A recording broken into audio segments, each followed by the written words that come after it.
कथाएं लक्ष्मी जी की अंगूठी। अगर वीडियो अच्छा लगे तो चैनल को सब्सक्राइब करें और वीडियो को लाइक करें। एक निर्धन व्यक्ति था। वह नित्य भगवान विष्णु और लक्ष्मी की पूजा करता। एक बार दीपावली के दिन भगवती लक्ष्मी की श्रद्धा भक्ति से पूजा अर्चना की। कहते हैं उसकी आराधना से लक्ष्मी प्रसन्न हुई। वह उसके सामने प्रकट हुई और उसे एक अंगूठी भेंट देकर अदृश्य हो गईं। अंगूठी सामान्य नहीं थी। उसे पहनकर जैसे ही अगले दिन उसने धन पाने की कामना की, उसके सामने धन का ढेर लग गया। वह खुशी के मारे झूम उठा।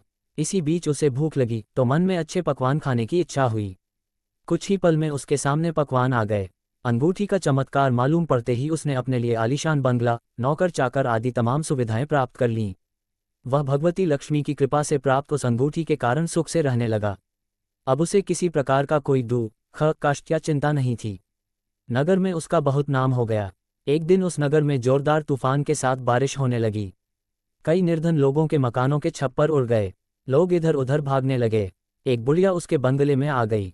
उसे देख वह व्यक्ति गरज कर बोला, ए बुढ़िया, कहाँ चली आ रही है बिना पूछे। बुढ़िया ने कहा, कुछ देर के लिए तुम्हारे यहाँ रहना चाहती हूँ। लेकिन उसने उसे बुरी तरह डांट डपट दिया। उस बुढ़िया ने कहा, मेरा कोई आसरा नहीं है, इतनी तेज बारिश में कहाँ जाऊंगी, थोड़ी देर की ही तो बात है। लेकिन उसकी किसी भी बात का असर उस व्यक्ति पर नहीं पड़ा। जैसे ही सेवकों ने उसे द्वार से बाहर किया, वैसे ही जोरदार बिजली कौंधी। देखते ही देखते उस व्यक्ति का मकान जलकर खाक हो गया। उसके हाथों की अंगूठी भी गायब हो गई। सारा वैभव पल भर में राख के ढेर में बदल गया।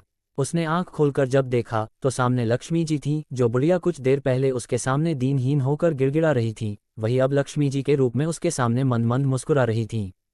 वह समझ गया उसने बुढ़िया को नहीं, साक्षात लक्ष्मी जी को घर से निकाल दिया था। वह भगवती के चरणों में गिर पड़ा। देवी बोली, तुम इस योग्य नहीं हो। जहां निर्धनों का सम्मान नहीं होता, मैं वहां निवास नहीं कर सकती। ये कहकर लक्ष्मी जी उसकी आंखों से ओझल हो गईं।